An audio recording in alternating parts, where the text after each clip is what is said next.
Hi, welcome to today's Elephant in the Room. We're going to be talking about, I guess, one of my favorite topics and always an elephant in the room topic, which is dominant logic. Some people call it institutional thought. Others refer to it as path dependence. But it's basically just dealing with the status quo, right? The status quo is a really sticky thing. It's not easily shed, but it's getting beyond the status quo that really drives good things in the business world and frankly, good things in the world in general. So, let's just open it up and kind of kick it off. Anybody have thoughts on things they've experienced recently or even in the distant past with regard to dominant logic or institutional thought? I actually do, because I think that something for me that I need to clarify before I can really engage in this conversation is dominant thought that is shared versus dominant thought that is imposed. Because I think that there's potential for a leader in an organization to have a dominant theory and then impose that on other people versus something that is widely accepted as the way we do things. So if you, I don't know, am I on track? Is that aligned? No, I think it's a great question. So, top-down imposed dominant thought is interesting, right? Because it's very difficult for people to break out of established norms when either their identity or their paycheck is kind of tied to it. And so, it's really difficult for leaders to fix problems that they've created. And sometimes they are the problem. Sometimes it's the dominant logic that they've imposed that is the real blocking point in an organization. Other times it's just people kind of accepting the status quo, right? It's a great example. I'll give you a great example. Look down at your keyboard. We've all been using the same keyboard since it was first invented, right? It's the QWERTY keyboard, the QWERTY. And that was invented primarily because when typewriters were first invented, they had mechanical key blockage. If you type too quickly, if you move too quickly, it would actually cause the keys to stick. So that keyboard was actually invented to be inefficient and to slow people down. I mean, the top row of the keyboard, you'll find that you can type typewriter on the top row. That's so that the traveling salespeople that were selling the keyboard could look like they typed really quickly, right? So, this keyboard has been around forever. It's obsolete, yet we still use it. It exists only because it exists. But is there a better way? Sure. So, you can deal with imposed, you can, deal with shared logic. But really the key, whether it's imposed or shared, is to get past it, right? I think to challenge the status quo, to challenge everything that you do. I mean, I sit around all day long and ask myself, are there better ways? Is there a better way to do what I'm doing now? And I'm constantly testing that threshold because that's how you stay relevant. Because if you don't push through status quo, you'll eventually become irrelevant, obsolescent. You'll just fade off into the distant past. So I don't know, Shaina, does that help? It does, because I mean, when I was listening to what dominant theory or dominant, I almost go towards the cultural, what do we do as people versus what does a business do? And that's kind of where my mind goes when I think about these kinds of ideas. And so it's very alike or akin to trying to change a culture in my mind is if you're wanting to challenge a dominant logic, you're challenging the culture in this organization as well. I think when we walk into a client organization, we talk about their talent acquisition processes as an example. most of those processes typically exist only because they've existed, right? It's, we've always done it that way. It's learned behavior. Experience shapes behavior. And so, frankly, I found that most people aren't even that intellectually curious today. I mean, we are so programmed to move from task to task to task, to email, to, chat, to message, to we just move from thing to thing to thing to thing all day long. And most people don't even have the time to think. We've kind of taken that away from people. And I think misinformation, inefficiency, a lack of effectiveness, those things all kind of camp out in really busy environments. It's been my experience. Yeah. Thoughts on that? Yeah, no, I'm very much on your party line, Mike. I think it's probably one of the things that most boards struggle with is let's say, the dominant logic, or the reason the company exists. It's almost like the paradigm which that company has been operating in. It's who they are. It's the way they think about the customers. It's the way that they think they make their money, or ought to make their money. And the big thing is, if you want to stay relevant in the competitive environment these days, you need to constantly rethink. It's almost like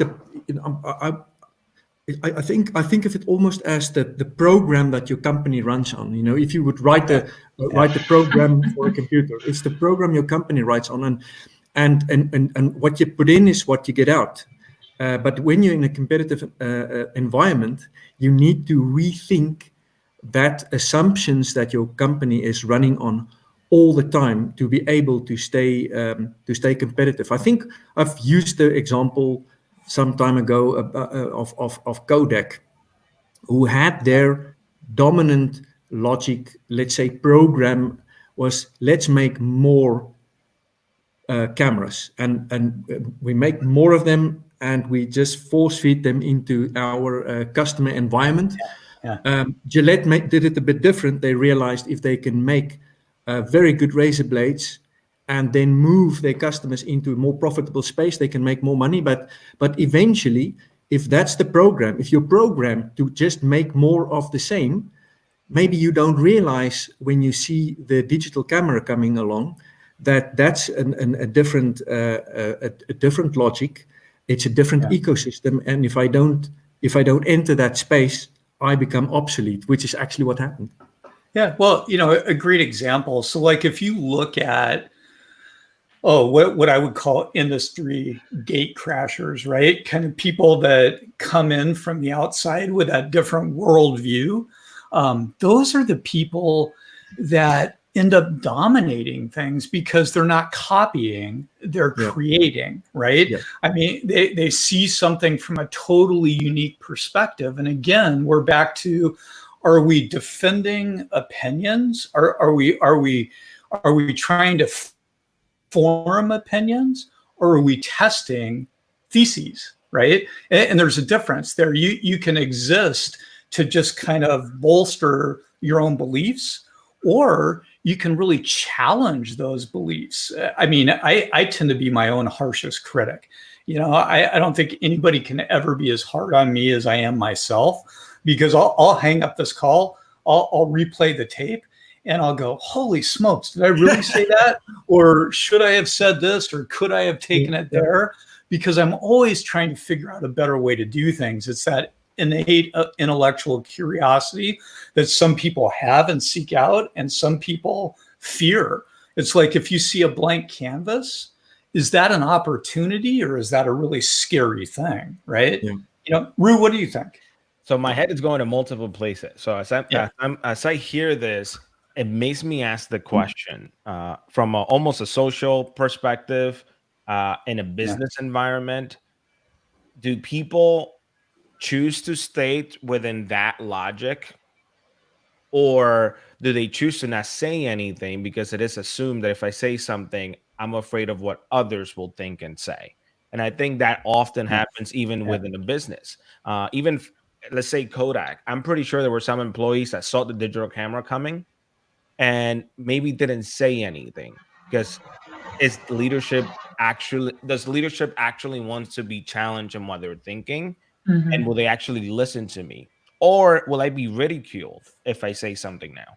And sometimes, just as humans, we don't like going through that process, and we may choose to not go into that route. Yeah. It's something for me where it comes down to whether or not someone is open to change or if they fear change.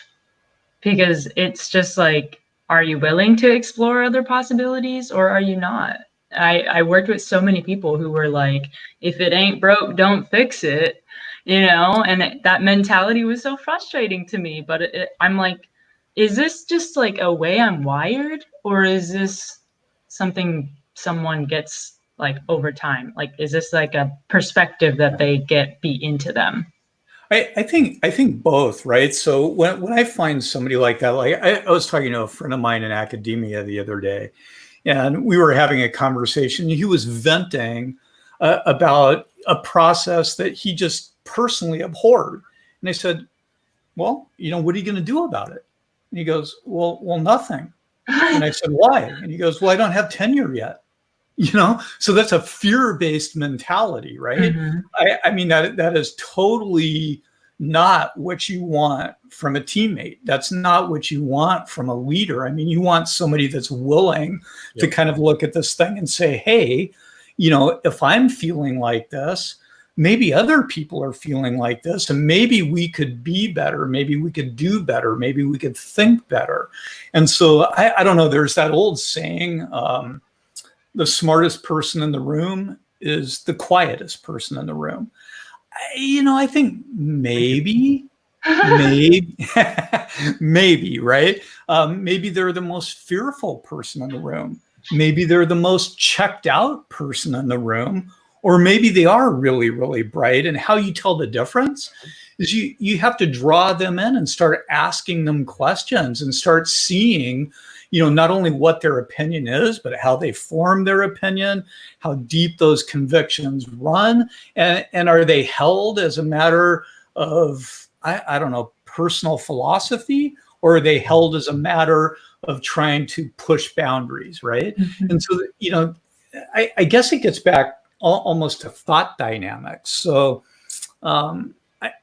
they're thinking exercises, right? So probably the most prevalent one is the Einstein example. So when Einstein was 16 years old, he wondered what it would be like to ride alongside a light beam, right? I mean, at 16 years old, he was kind of fantasizing about, hey, if I was on my bike riding alongside a light beam, what would that be like?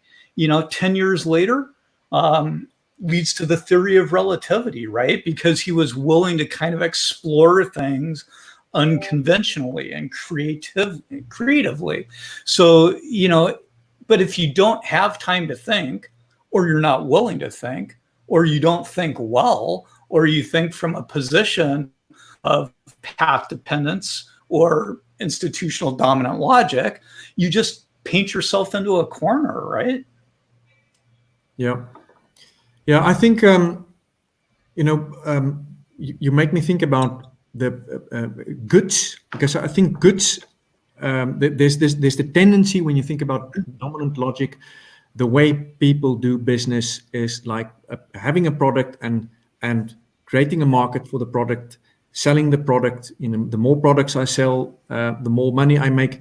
But there's a definite it's a tendency. It's been there for some time, and you see it gaining momentum with companies like Tesla, for instance, companies like Google, who kind of changed that business model completely and went to a kind of a services model.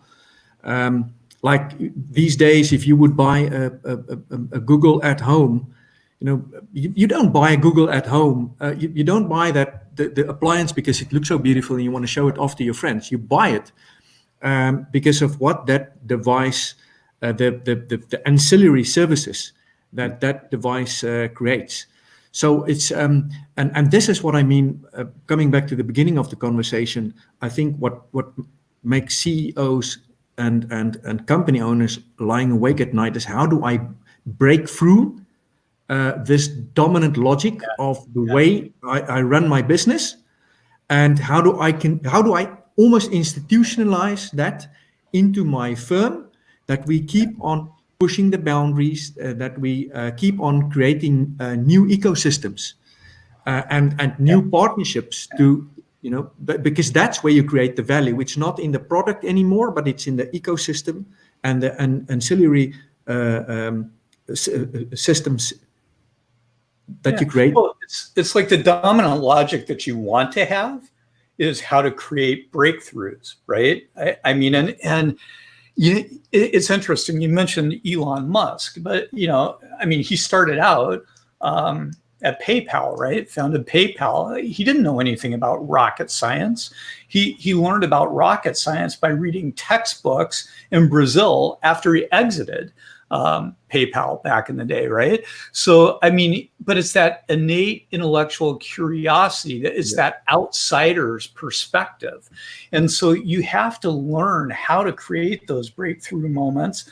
And it comes by taking time to think. So, neuroplasticity is a very real thing, right? The brain is very agile. And if all you do is think in the conscious, and you don't allow time for unconscious thought, I mean, if thinking is a forcing mechanism versus a creative endeavor, the results vary widely. And so these are fun things to explore. What would you think about groupthink, Mike? Because I think that if you look at, again, companies, you look at their marketing, all their sales units, you look at the boards, you have this type of dominant, let's call it dominant logic, a lot of the time, that really steers the company into a certain direction. Question, and this comes from me now out of curiosity. Do organizations really want for the dominant logic to be challenged? Do they create an environment where people feel comfortable doing so? Because I think it's often assumed that everybody's just going with it because it's just part of the culture. But does an organization really want that to take place? I don't know. And I'm just saying that came out of curiosity. Last week in the news, like LinkedIn, they had an event where they allowed their employees to share comments anonymously. And what happened was that many of the comments that came through were the exact opposite of what they were expecting to receive.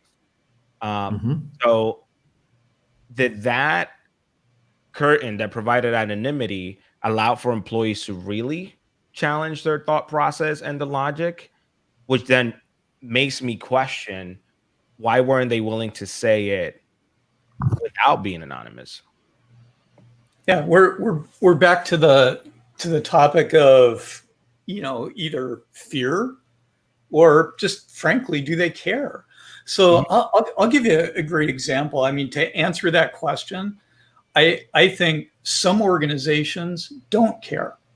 Good organizations care greatly. And so you can look at it like this.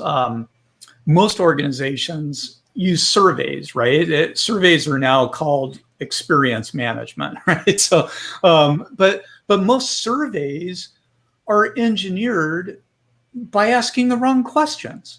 And you can see that in the data that comes back from surveys. So as an example, I got a survey a few years back from Nike asking me how much I'd be willing to pay for a pair of shoes.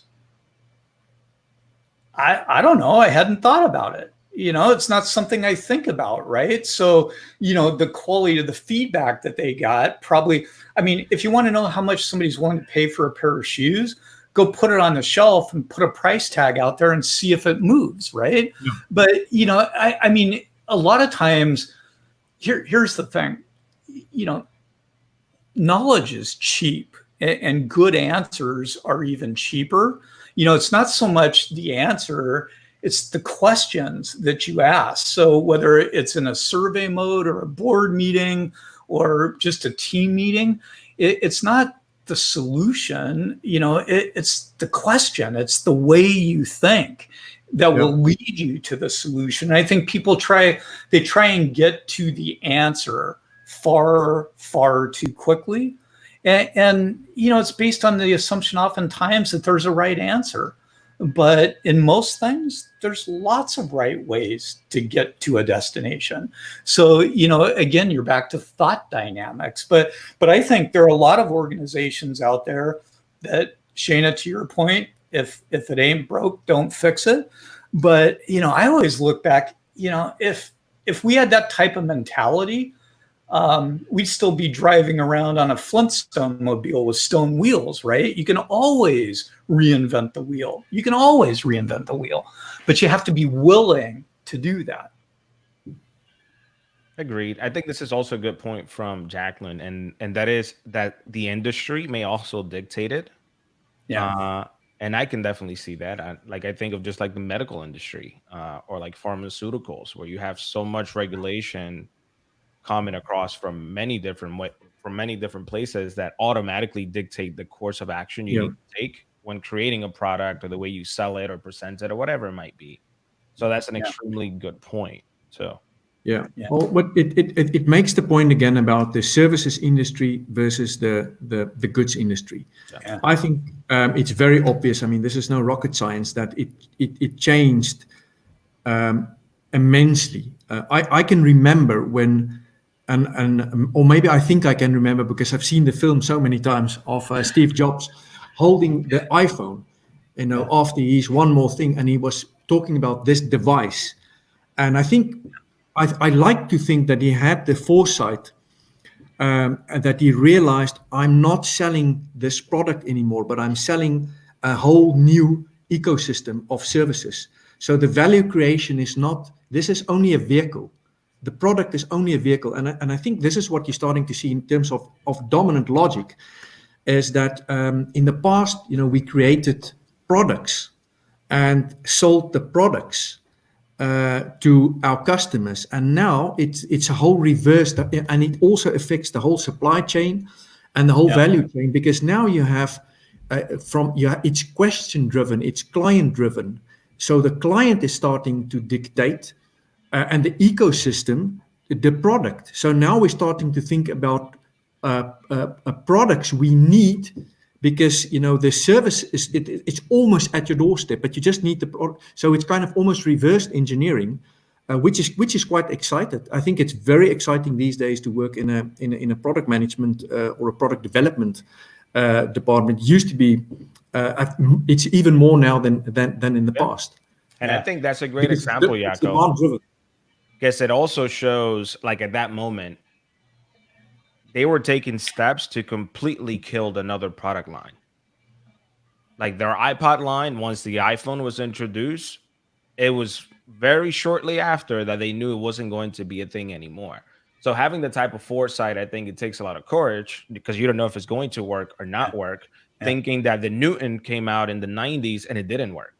And it was a similar concept to the iPhone. Well, it's a concept of self-cannibalization. I mean, you want to eat yourself before somebody else eats you, right? So you can either kind of disrupt yourself and move forward, or you can have somebody just come out of left field and disrupt you in a way that you're no longer able to move forward. But it takes a lot of courage to operate in that environment. I mean, we're going through that here right now. We're always trying to constantly reimagine and reinvent the topic of search. And when you try and get people to do that, they have a hard time, because all they know is what they know. So they'll go out and study the market, and they'll come back to you with like best practices. Well, here's what the market says is search. Well, yeah, but that's not reinventing it. That's rehashing it, but it's not reinventing it, right?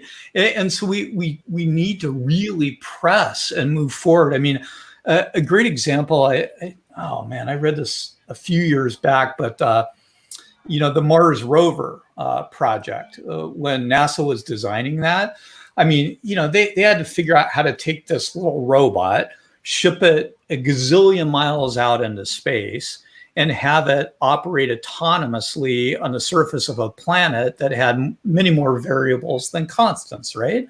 And so, they were trying to invent this thing that had like a 90-day shelf life and manage all that stuff. And they were just stuck. It's like, how do you do this? How do you do this? How do you do this? All of a sudden, a manager from NASA comes in and says, hey, why don't we build 2 robots? Now we've got a robot that can fix a failing robot. We've got efficiencies of scale. The second one's going to be built cheaper. And the thing that they planned on having work for 90 days, I think worked for like 14 years or something like that, just with a little, outside the box, hate that, but, a little bit of creative thinking, right? It's like, hey, why, instead of trying to make one thing that solves for everything, let's create 2, which then gives us a better chance of having the successful outcome. That wasn't genius, but it kind of was, right? Yeah.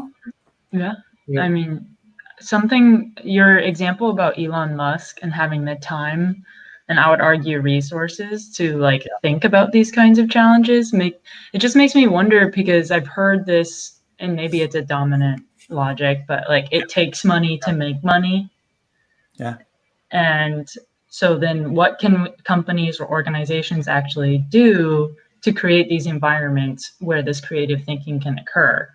And to me, it feels like there needs to be more time given back to people to give them this creative license, but then also security in terms of making sure their job isn't associated, or their employment is dependent on their ability to produce these ideas, because that pressure alone is a barrier to creativity sometimes. No, I think that's right. I've got an old saying, if you show me somebody that complains about a lack of resources, I'll show you somebody that's not very resourceful, right? And so I think a lot of people just say, well, we don't have the investment to cause that to occur. Okay, that's an excuse. It's a soundbite. But, there are lots of different ways to get from point A to point B. And certainly resources are not necessarily a bad thing, but they can be, right? Because we've all seen people that have thrown money at problems thinking that the money was the solution, but all it did was it magnified or amplified the problem. It didn't solve anything. Mm-hmm. So I think really it's back to that whole kind of desire to be creative. And I always go back to, are you doing something because it's the right thing to do, or it's the easy thing to do? Are you building a case to validate your own beliefs, or are you really trying to solve for, the right set of beliefs, and I think if you really take the time, you guys, if you look at my calendar, what do you see every Monday, right? Out of office every Monday. I'm not out of the office. I'm thinking. That's what I do on Monday. I think. I sit up here with this whiteboard and I just go to town, for 14, 15 hours, and I'll sneak around the backside. I've got a recliner over there, and, I'll take a nap and then I'll come back at it and hit it again. But, I build in that time to make sure that I can think, and we all should do that. But I think, Mike, a fact of the matter is too that it's not in the DNA and not in the personality of every person to be a creative thinker, to be innovative, to think about ecosystems, new markets, and introducing something new. So if you look at personality types, you always talk about the green and the yellow and the red and the blue type of people. But we program differently, and we all have different skill sets. And when I look at companies, there's but a few people who really make the difference. I think what's important is the ability of the organization to magnify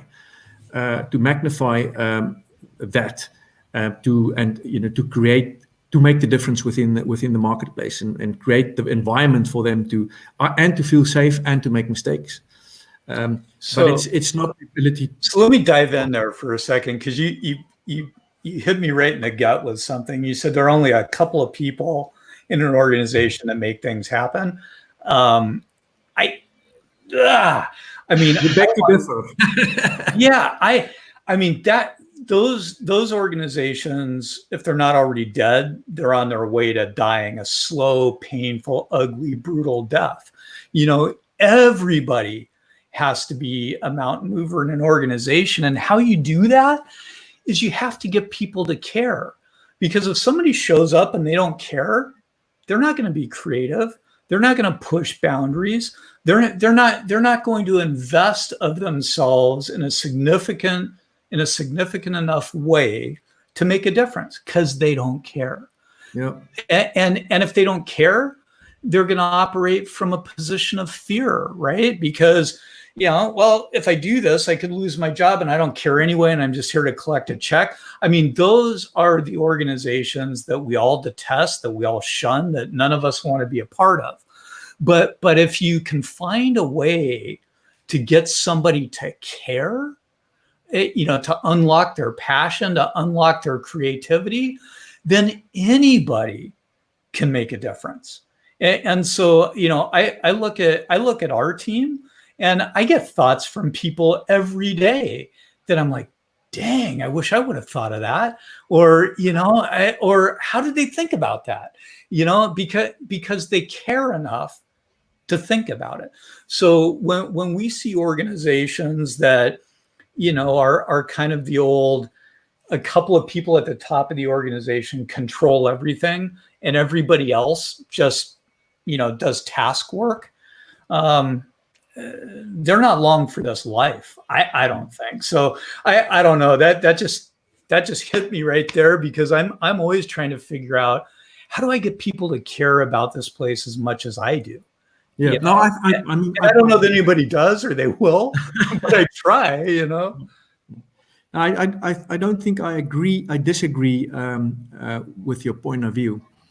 I look at organizations, and I always see a lot of people being, you know, they on the innovative side, they creative, they early adopters, and you have a big chunk of people who move along, and then you have those laggards, and you know, I think those are that's the kind of that's the part you want to root out to get the company to move, to get the company to move forward, and to be creative.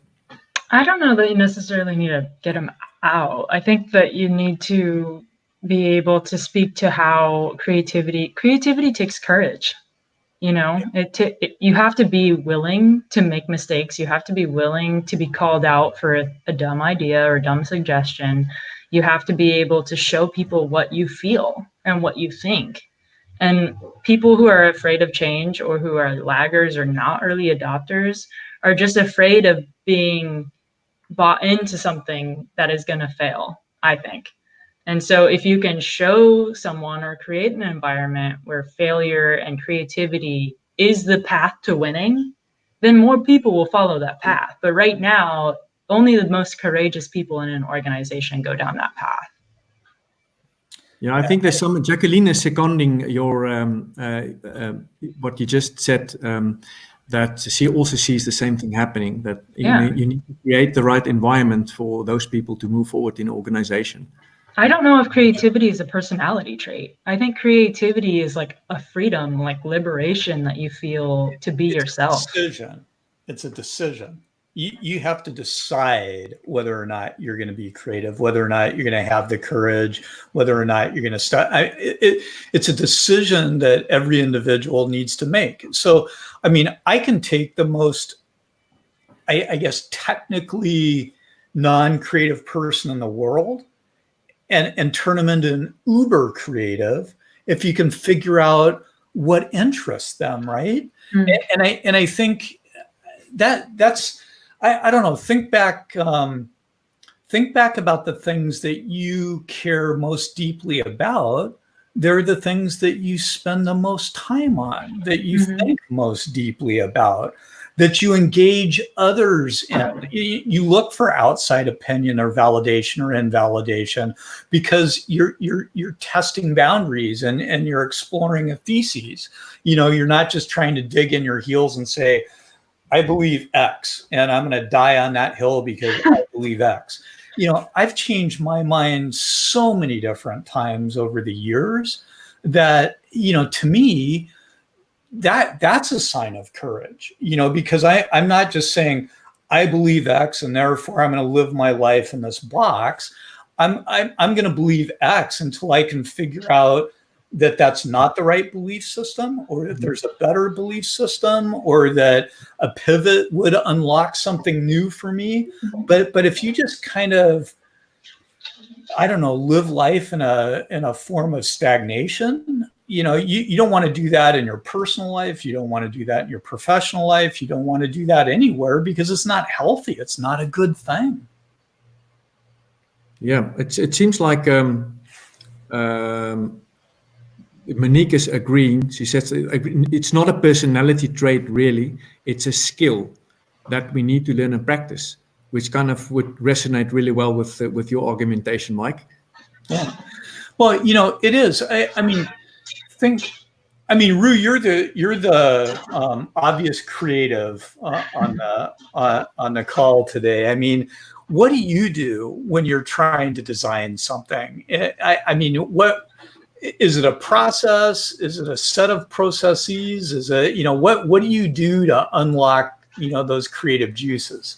I think I don't think about it in the same way as like a design kind of creative. I think creative thinking is more about being willing to go against the grain sometimes, which can be challenging. And it's funny, I was reading the comment about we need to teach our kids for the future to be able to do that. And as I think about it, I'm like, I wonder what this will be like as we go into the future, as more and more people are aligned in the way that they think. And sometimes it's viewed as negative to think differently. Yeah. How many people will be deterred from thinking in such a way of like going against the grain? And like, even I'm thinking about now, like a call we had this morning where I was like in a completely different boat than everybody else. And I'm like, nope, I think we got to go this way. And sometimes that's challenging because I know it's not easy to do. But from a creative perspective is, in my mind, is knowing that I won't be penalized for thinking differently. You get what I mean? And I think part of it is a self thing that you have to build within yourself. But I think also within the organization, you need to show plenty of examples of, I seen Mike change his mind or something, or I seen Dan think differently, or say, you know what? I didn't see it that way. And we being willing to acknowledge it publicly. And I mean publicly, showing some courage, organization, so that people see that it is okay to change their mind or to think different. And I think that's what often lacks in some organizations, is that you don't see leadership changing their mindset, at least in a public forum.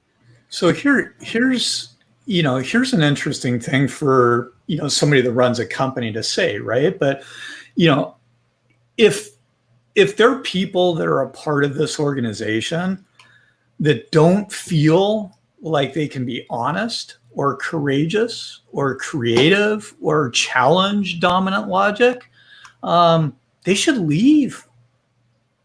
They should leave, but they should try it before they leave, right? Don't just say, well, the environment didn't allow for it. Well, did you ever really try? And if you try and you're rebuked for it, then you should run for the door. Because you should go find a place that wants to embrace that. I've never aspired to be just a cog in a wheel.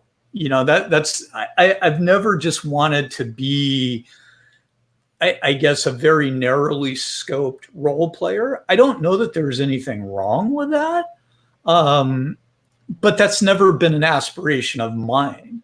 Mm-hmm. And so I think, but even if you are that narrowly scoped role player, I still think there's creative license within that narrowly scoped role. It's a mindset thing. But Mike, this is the interesting thing. I think there's a nice paradox in what you're just saying, because of the fact that you create an open environment, and that you almost invite people to leave if they're not happy and if they can't be creative. They are creative. And I think this is something that goes, and that's true for a lot of organizations. If you manage to make it possible for people to easily exit, to leave, if they will stay because they want to stay, because they're in an environment which invites them to unleash their potential. But you got to have the actual implementation. I think you have to have the follow through. You can't just like continue to have creative conversations. Like changes need to happen. Like things need to be different after the conversation. Some conversations, not every conversation, but like if you continuously bring ideas and bring your creativity and it's just like never acted on, what motivation does that person have to stay? Yeah, well, and I mean, we're focusing very much on the individual level now, but I hear you talking and I immediately think teams, groups. Not everybody can be the creative type. Not everybody is the complete finisher. Not every person is the one that's going to bring a labeled person, bring the team together. So you need all these various capabilities and competencies within a group, within a team, to make it a winning team and a winning group. But see, that's the thing, Jaco. I so agree with that. Individual contribution is a responsibility that we all have, but the bigger responsibility is the shared responsibility for the team, right? Yes.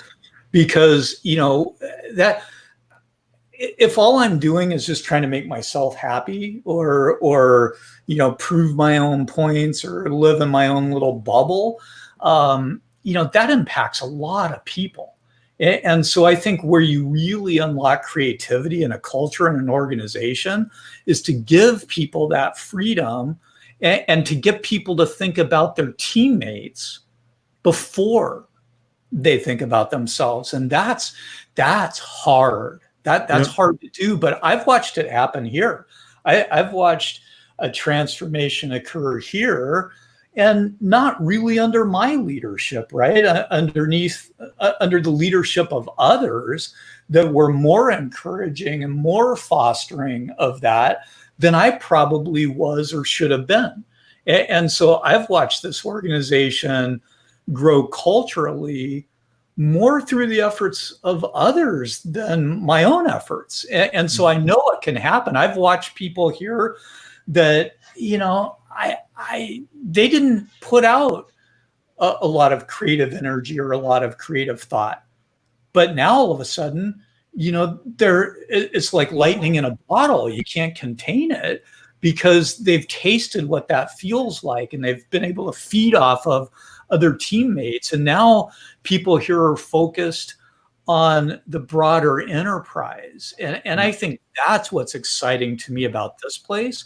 And that's why I love talent, right? That's why I love the executive search business and the leadership business, because it's helping our clients unlock those same dynamics in their organization, because it's counterintuitive. Trust me, it's completely counterintuitive.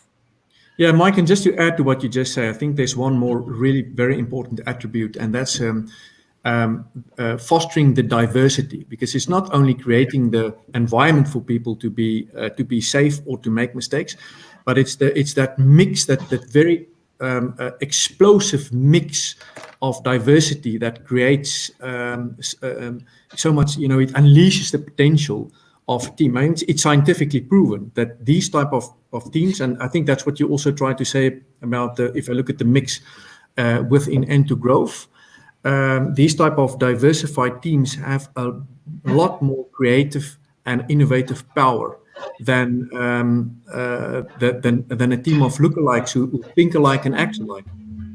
Yeah, I think the goal isn't to create a bunch of mini-me's, right? I mean, you don't want to just clone yourself. You want to unleash people so that they create their own masterpiece, right? I think I don't know. a lot of narrow thinking, but we're trained like that. I mean, Root, to your earlier point about how do we raise our kids, right? I mean, I think there's the whole knowledge worker, post-knowledge worker. Okay, we're going to refocus on STEM. I mean, everybody's got a different, what are we learning and why are we learning it? And what's the real value in it? And I think a lot of times you have to go back to go forward.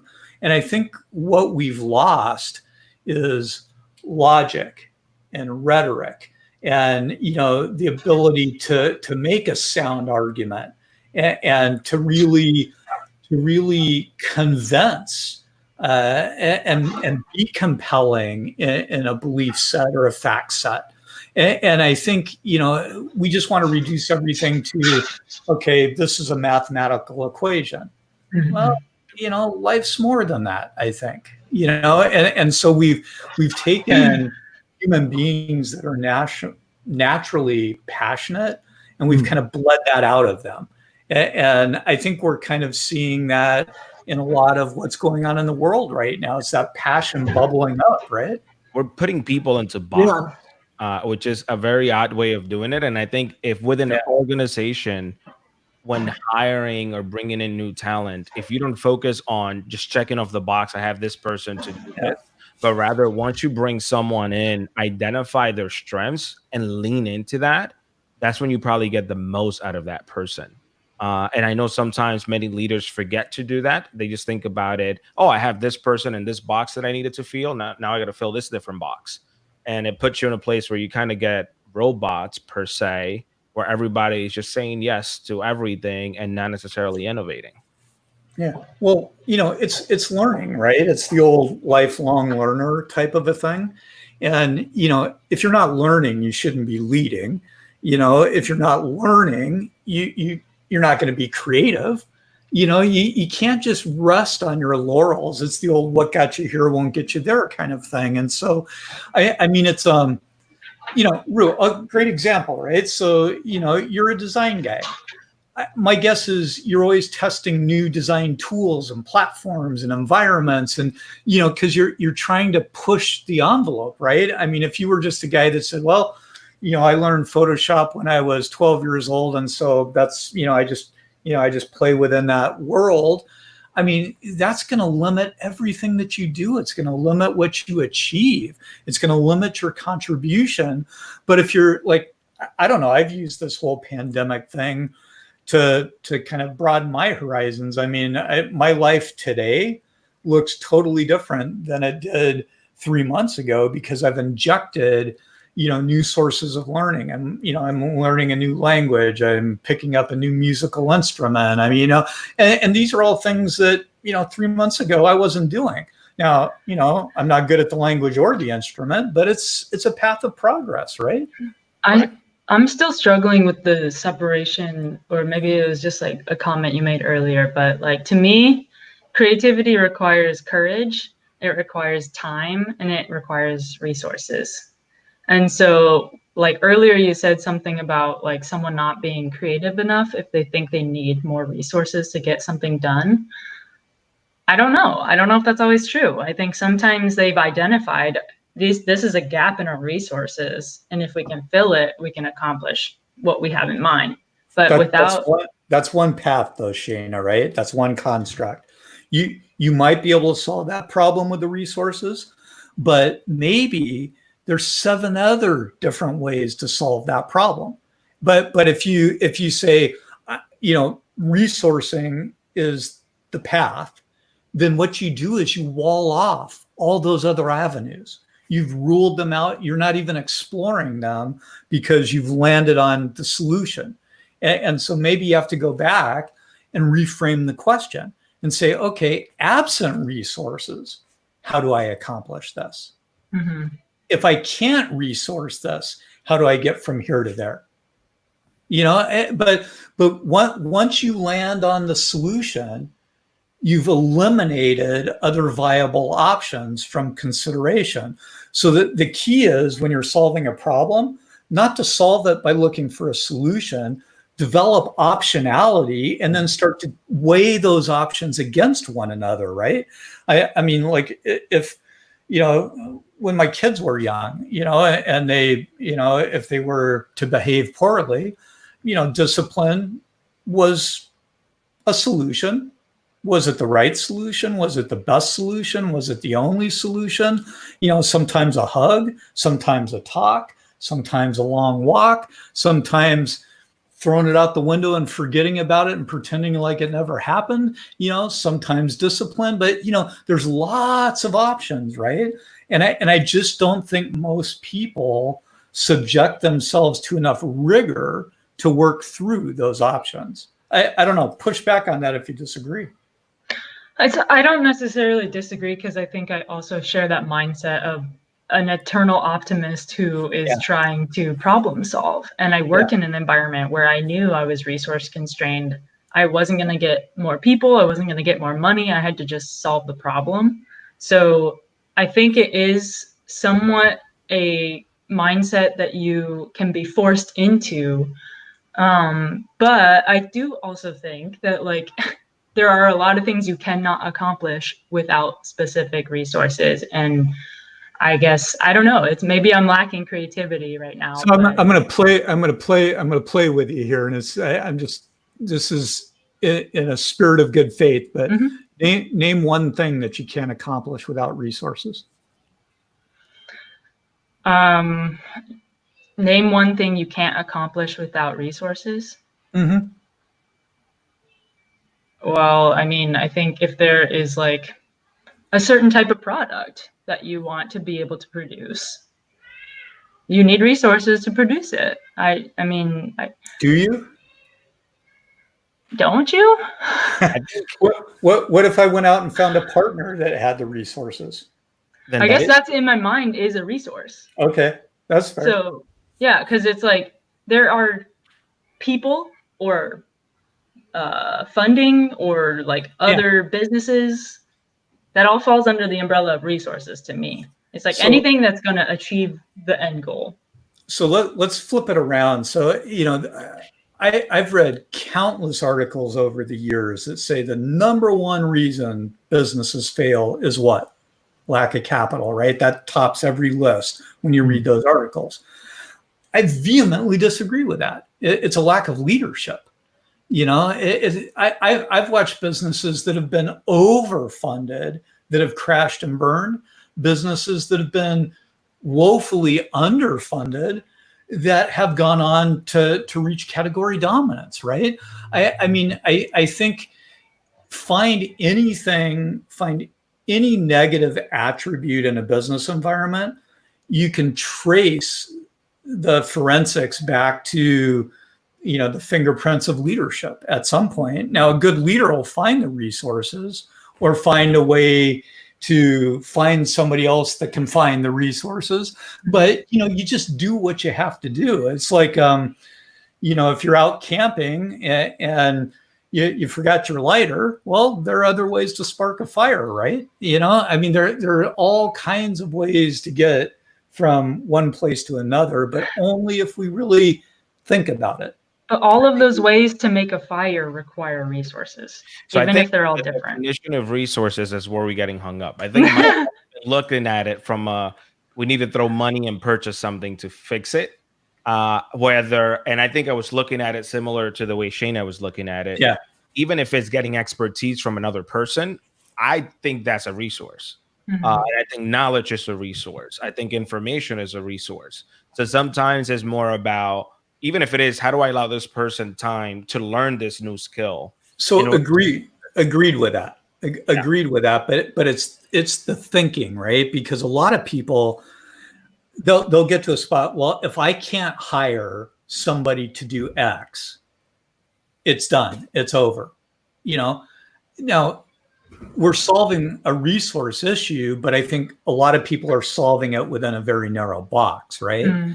And so I guess that's all I'm saying is, you have to be able to expand your thinking to see enough different ways of constructing and engineering and architecting that it's not just the dominant logic version. I got to put in a requisition for a head count to do X because without that, we can't get from here to there.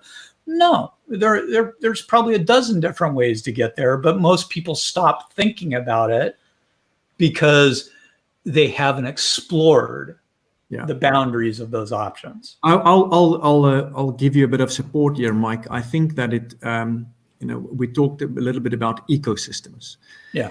And I think that the companies, the successful companies today, but also the future successful companies, those are the companies that they're able to think beyond the immediate resource, but they are resourceful. Yeah. They think of, they don't think of supply chains or logistical supply chains. They think about the whole ecosystem. It's a very different way. It's again, we keep on coming back to Tesla, but it's not about the car. It's about all the ancillary services. It's where there's the value creation is almost, it's encircling, encapsulating the piece of metal that's driving on the road. So I think my vote would definitely go for resourcefulness within the bigger realm of ecosystems and management teams and boards who realize and understand the fact that there's no such a thing as a single company dominating a market anymore. It is a whole ecosystem of companies making each other successful. And I think you touch little bit on politics these days, politics and the connectedness with the economics. I think as our whole global the geographical pivot points are moving, we're starting to understand the interconnectedness of the way companies operate, and also the way that we need to be resourcefulness. Yeah, I had a friend. I don't know. It's been probably 10 years ago, but he was a very active triathlete. Legit Ironman triathlete kind of guy, and he couldn't ever find a bike that really well suited him, or at least so he thought. Right. So I said, why don't you just build one? And we started talking about it, and then we started talking about it. I said, here's a challenge for you. Why don't you go out and create a company that builds bikes, but do it without manufacturing resources, do it completely non-traditionally, do it on a complete bespoke basis. So you go out and create the perfect bike for you, figure out a way to get it manufactured, get it produced, and turn it not only into solving a problem for you, but turn it into a business. He built a $10 million business, selling bikes to triathletes, on a totally bespoke basis, without any employees, without any manufacturing facilities, basically just because we kind of brainstormed about it on and off for a while, right? I mean, it's amazing what you can accomplish if you take the blinders off yourself. I mean, most people would have said, no, I can't do that. I don't have the time. I don't have the money. I'm not going to invest in the resources, but this was something that he was passionate about. It was a problem that he wanted to solve, and he was willing to get really creative in his thought dynamics, but he kind of broke all the rules. And this was before that kind of setup was cool, right? I mean, this was like a decade ago. So I don't know. It's interesting. Hey, we're at the top of the hour. This is a conversation that I think we can definitely continue, and I think we can probably drill deeper on. I know it's something that I can talk ad nauseum about, and I love the fact, Shaina, that you pushed back on me 3 or 4 times, because now I got to go away and think about that, right? I got to go back and examine my own thinking, but I've enjoyed it. Hey, Rue, why don't you close us out? Yeah.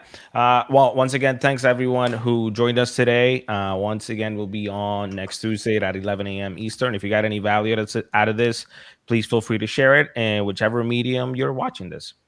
Catch you guys. All right. Thanks, everybody. Thank you. Thank you, bro.